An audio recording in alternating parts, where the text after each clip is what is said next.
The Ancient City, Book 4, Chapter 9, The New Principle of Government, the Public Interest, and the Suffrage. The revolution which overthrew the rule of the sacerdotal class and raised the lower class to a level with the ancient chiefs of the Gentes marked a new period in the history of cities. A sort of social reconstruction was accomplished. It was not simply replacing one class of men in power by another. Old principles had been thrust aside, and new rules adopted that were to govern human societies. The new city, it is true, preserved the exterior forms of the preceding period. The republican system remained. Almost everywhere the magistrates preserved their ancient names. Athens still had its archons, and Rome its consuls. Nor was anything changed in the ceremonies of the public religion. The repasts of the Prytaneum, the sacrifices at the opening of the public assembly, the auspices and the prayers, all were preserved. It is quite common with man, when he rejects old institutions, to wish to preserve their exterior forms. In reality, all was changed. Neither institutions, nor laws, nor beliefs, nor manners were in this new period what they had been in the preceding. The old system disappeared, carrying with it the rigorous rules which it had established in all things. A new order of things was established, and human life changed its aspect. During long ages, religion had been the sole principle of government. Another principle had to be found capable of replacing it, and which, like it, might govern human institutions and keep them, as much as possible, clear of fluctuations and conflicts. The principle upon which the governments of cities were founded thenceforth was public interest. We must observe this new dogma which then made its appearance in the minds of men and in history. Heretofore, the superior rule whence social order was derived was not interest, but religion. The duty of performing the rites of worship had been the social bond. From this religious necessity were derived, for some the right to command, for others the obligation to obey. From this had come the rules of justice and of legal procedure, those of public deliberations, and those of war. Cities did not ask if the institutions which they adopted were useful. These institutions were adopted because religion had wished it thus. Neither interest nor convenience had contributed to establish them. If the sacerdotal class had tried to defend them, it was not in the name of the public interest, it was in the name of religious tradition.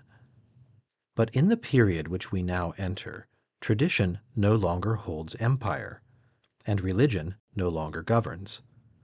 The regulating principle from which all institutions now derive their authority, the only one which is above individual wills, and which obliges them all to submit, is public interest. What the Latins call res publica, the Greeks to kinon, replaces the old religion.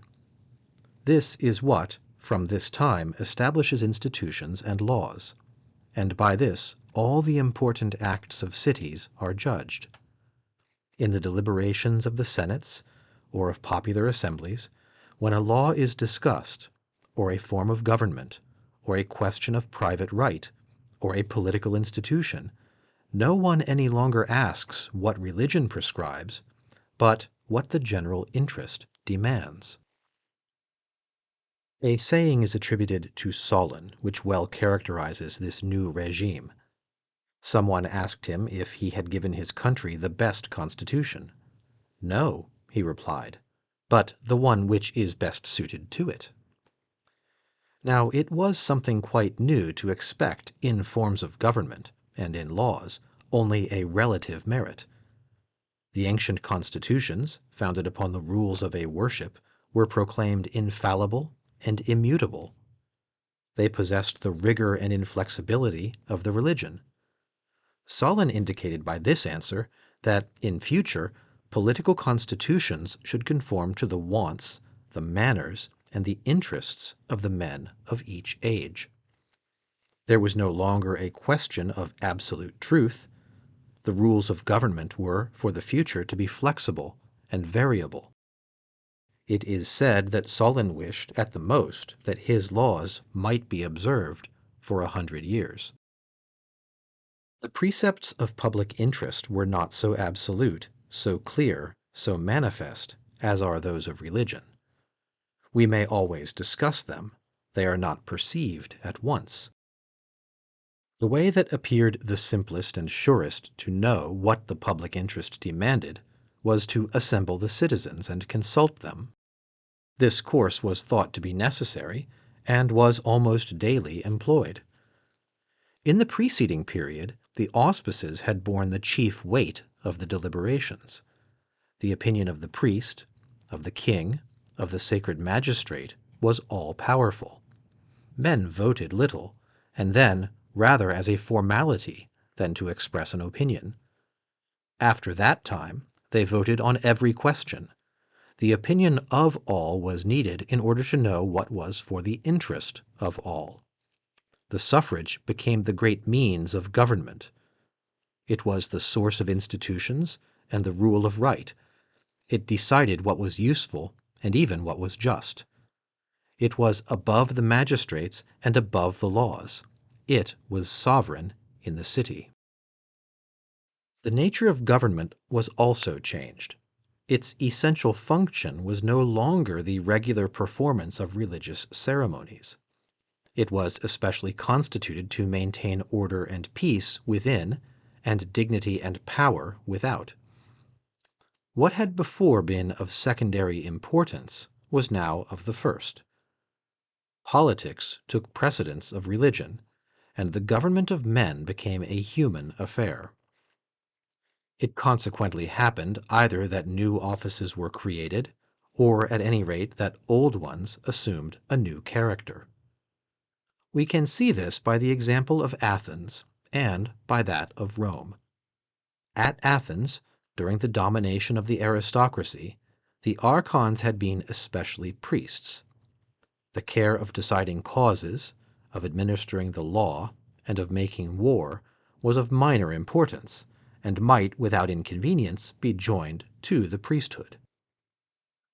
When the Athenians rejected the old religious form of government, they did not suppress the archonship, for they had an extreme repugnance to abolishing what was ancient. But by the side of the archons they elected other magistrates, who, by the nature of their duties, corresponded better with the wants of the age. These were the strategi. The word signifies chief of the army, but the authority of these officers was not purely military. They had the care of the relations with other cities, of the finances, and of whatever concerned the police of the city. We may say that the archons had in their hands the state religion and all that related to it, and that the strategi had the political power. The archons preserved the authority such as the ancient ages had conceived it. The strategi had what the new wants had caused to be established. Finally, a time came when the archons had only the semblance of power, and the strategi had all the reality. These new magistrates were no longer priests. They hardly performed the ceremonies that were indispensable in time of war. The government tended more and more to free itself from religion. The strategi might be chosen outside of the eupatrids. In the examination which they had to undergo before they were appointed, dokimasia, they were not asked, as the archons were, if they had a domestic worship, and if they were of a pure family. It was sufficient if they had always performed their duties as citizens, and held real property in Attica. The archons were designated by lot, that is to say, by the voice of the gods. It was otherwise with the strategi. As the government became more difficult and more complicated, as piety was no longer the principal quality, and as skill, prudence, courage, and the art of commanding became necessary, men no longer believed the choice by lot was sufficient to make a good magistrate. The city no longer desired to be bound by the pretended will of the gods, and claimed to have a free choice of its chiefs. That the archon, who was a priest, should be designated by the gods was natural, but the strategos, who held in his hands the material interests of the city, was better elected by the citizens. If we closely observe the institutions of Rome, we see that changes of the same kind were going on there. On the one hand, the tribunes of the people so augmented their importance that the direction of the republic, at least whatever related to internal affairs, finally belonged to them. Now those tribunes who had no priestly character bore a great resemblance to the strategi. On the other hand, the consulship itself could subsist only by changing its character. Whatever was sacerdotal in it was by degrees effaced. The respect of the Romans for the traditions and forms of the past required, it is true, that the consul should continue to perform the ceremonies instituted by their ancestors, but we can easily understand that, the day when plebeians became consuls, these ceremonies were no longer anything more than vain formalities. Consulship was less and less a priesthood and more a command. This transformation was slow, insensible, unperceived, but it was not the less complete. The consulship was certainly not, in the time of the Scipios, what it had been in Publicola's day.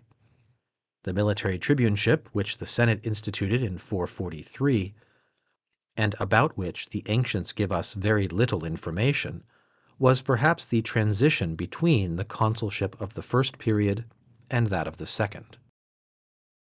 We may also remark that there was a change in the manner of nominating the consuls. Indeed, in the first ages, the vote of the centuries in the election of the magistrates was, as we have seen, a mere formality. In reality, the consul of each year was created by the consul of the preceding year, who transmitted the auspices to him after having obtained the assent of the gods. The centuries voted on the 2 or 3 candidates presented by the consul in office. There was no debate. The people might detest a candidate, but they were nonetheless compelled to vote for him. In the period at which we have now arrived, the election is quite different, although the forms are still the same. There is still, as formerly, a religious ceremony and a vote, but the religious ceremony is the ceremony, and the vote is the reality. The candidate is still presented by the consul who presides, but the consul is obliged, if not by law, at least by custom, to accept all candidates and to declare that the auspices are equally favorable to all. Thus the centuries name those whom they honor. The election no longer belongs to the gods. It is in the hands of the people. The gods and the auspices are no longer consulted, except on the condition that they will be impartial towards all the candidates. Men make the choice.